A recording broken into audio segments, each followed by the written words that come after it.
Chaque jour, du lundi au samedi, suivez le journal des Scoop FM à 18h30, 21h30, 8h juste, 12h30 et 16h juste sur la 98.5 MHz qui pousse 24 radios et sur la radio communautaire Moïseni à 9h05, 13h03 et 21h juste sur la fréquence 101.0 MHz.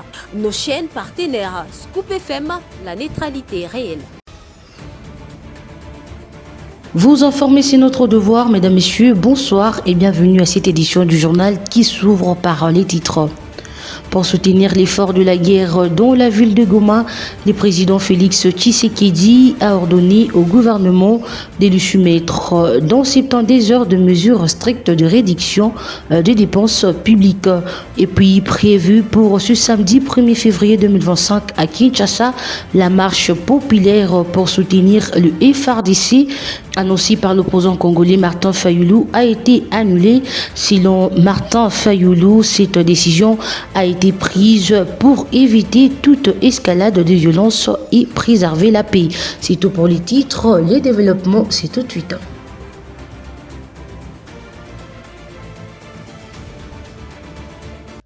Présentation vendredi 31 janvier 2025 de la détérioration de la situation sécuritaire et humanitaire, la violation des droits humains marquée par l'invasion des troupes rwandaises en RDC, dont sa partie orientale, par le président de la République démocratique du Congo lors de la réunion extraordinaire de la communauté de développement de l'Afrique australe, SADC en sigle, qui s'est tenue à Harare au Zimbabwe, réunion à laquelle Félix Tshisekedi Tshilombo a pris part par visioconférence. Suivez.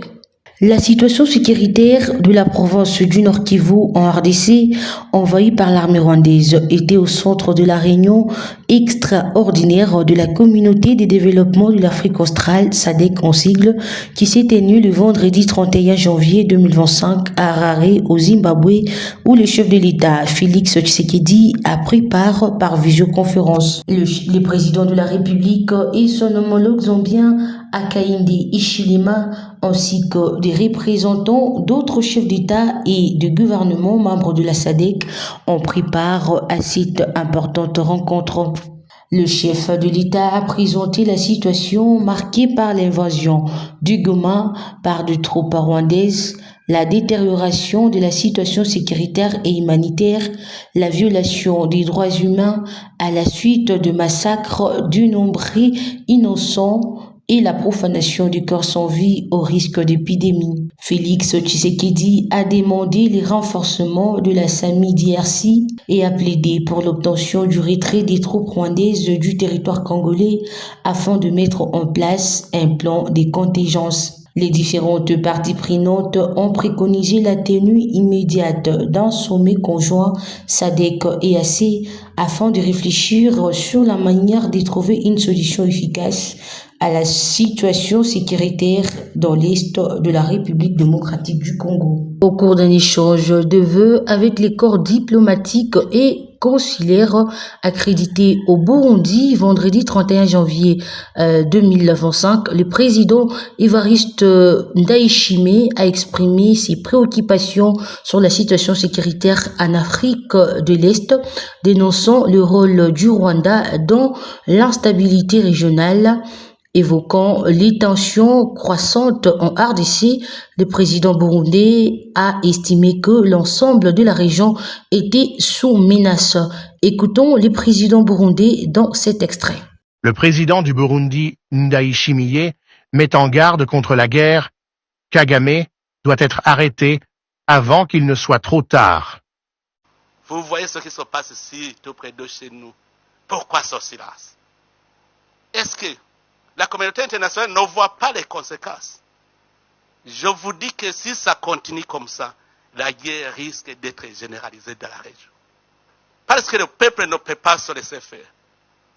Si le Rwanda continue à faire des conquêtes dans le territoire et dans notre pays, je sais qu'il va arriver même au Burundi. Parce qu'il est en train d'entretenir des jeunes réfugiés. Il les arme. Maintenant, il est en train de les aguerrir dans la guerre du Congo. Un jour, il veut venir au Burundi. Nous n'allons pas accepter la guerre généralisée. Nous savons son plan. C'est qu'il est en train de préparer quelque chose contre le Burundi. Et heureusement, les Burundais sont avertis. Si la communauté internationale le laisse faire, en tout cas, ici au Burundi, on ne va pas se laisser faire. Au cours du Conseil des ministres tenu vendredi 31 janvier 2025, le gouvernement fait état du carnage et des tueries de populations civiles des prisonniers de guerre à Goma, en croire les comptes rendus de la réunion du Conseil des ministres. 2 milliers de corps ont jonché les rues de Goma et d'autres encore s'y trouvent. Par conséquent, le gouvernement attribue cette situation aux troupes rwandaises. Je vous convie de suivre le ministre de la Communication et Médias et porte-parole du gouvernement, Patrick Mouyaya, dans cet extrait choisi par Gracia Akilmani.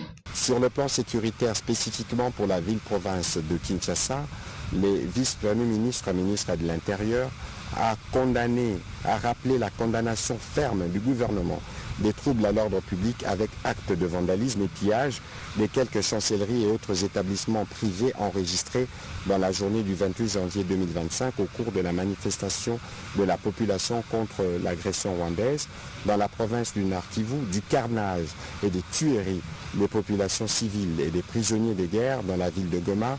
Des milliers de corps ont jonché les rues de Goma et d'autres encore s'y trouvent. Il a également été signalé la détérioration de conditions humanitaires de personnes déplacées et celles des habitants de la ville de Goma, aggravées par la coupure d'eau et d'électricité. Des cas de règlement de comptes sont également signalés de la part de terroristes et de troupes rwandaises qui ont dans la foulée pillé le siège du secrétariat exécutif provincial de la Commission électorale nationale indépendante.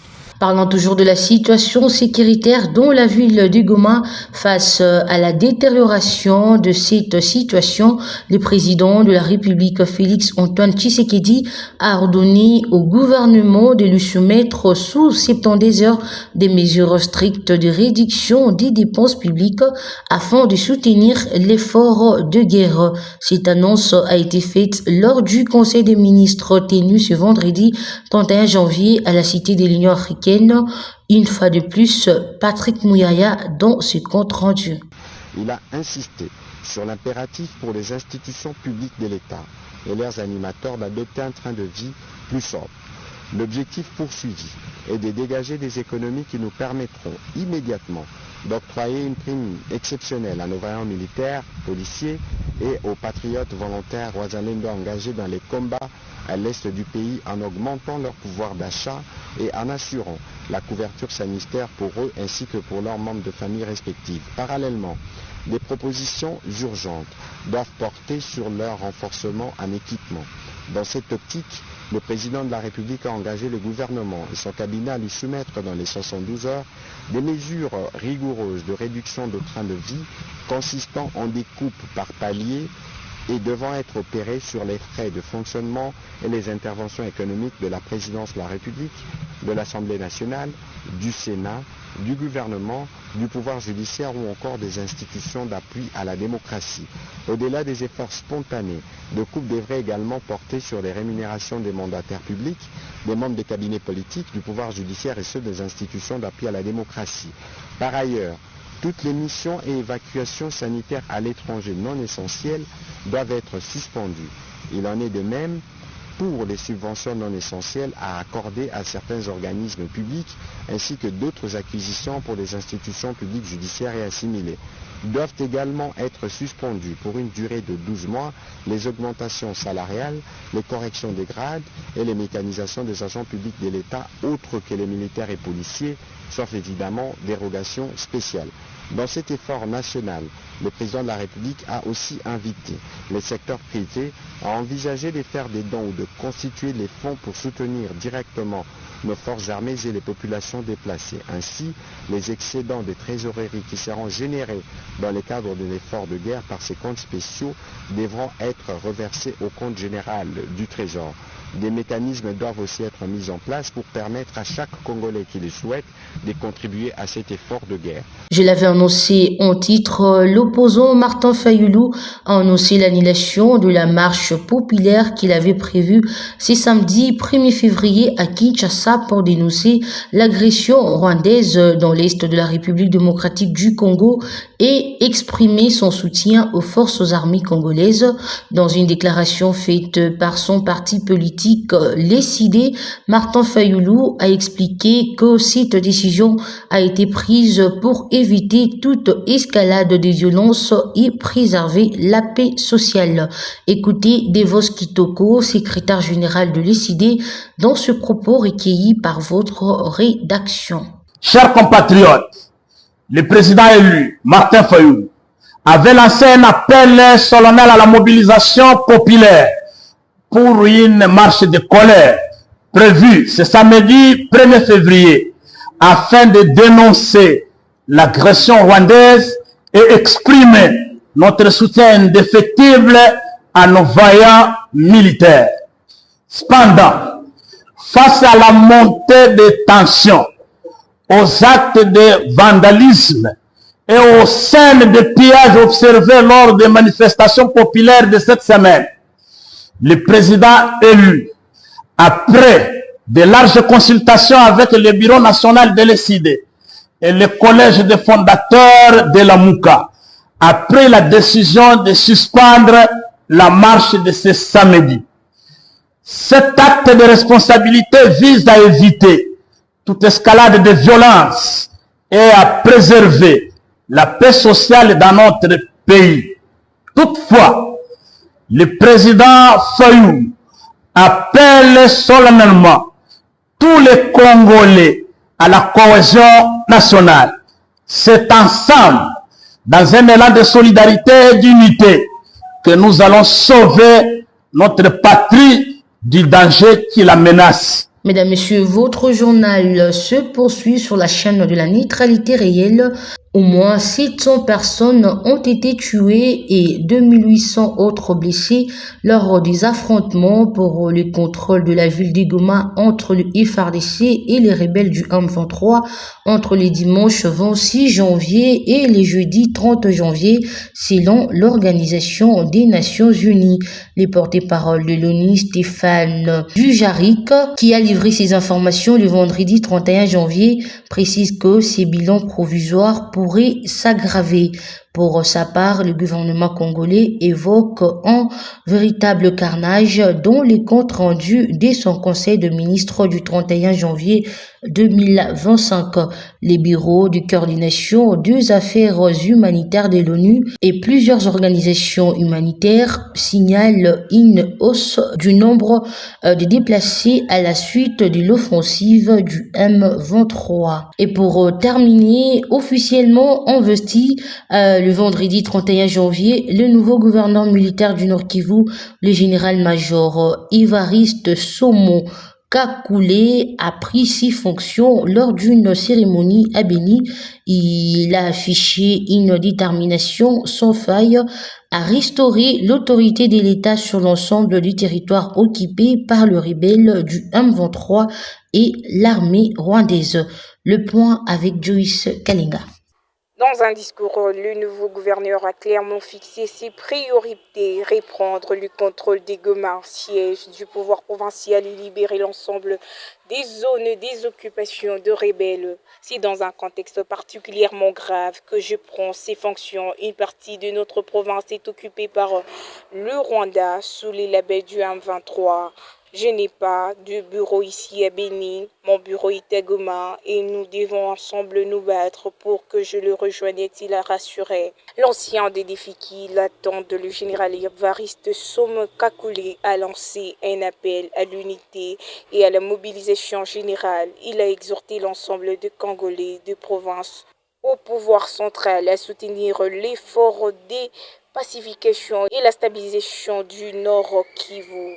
Nous devons mener ensemble cette croisade pour la paix et le développement de notre province. La solidarité nationale est essentielle, a-t-il poursuivi. S'adressant aux forces armées de la RDC et aux milices des résidences populaires Ouazalindo, le gouverneur militaire a insisté sur la nécessité d'un engagement total pour défendre la souveraineté nationale. Nous avons choisi de nous battre pour notre dignité et notre souveraineté. La riposte sera à la hauteur de la provocation, a-t-il dit.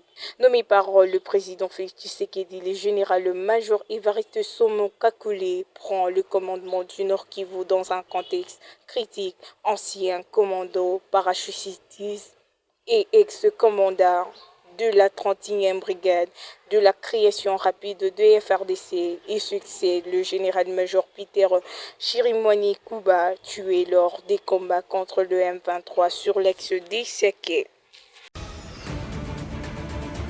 Mesdames, Messieurs, ça sera tout pour cette édition du journal. Merci de l'avoir suivi de partout. Au revoir.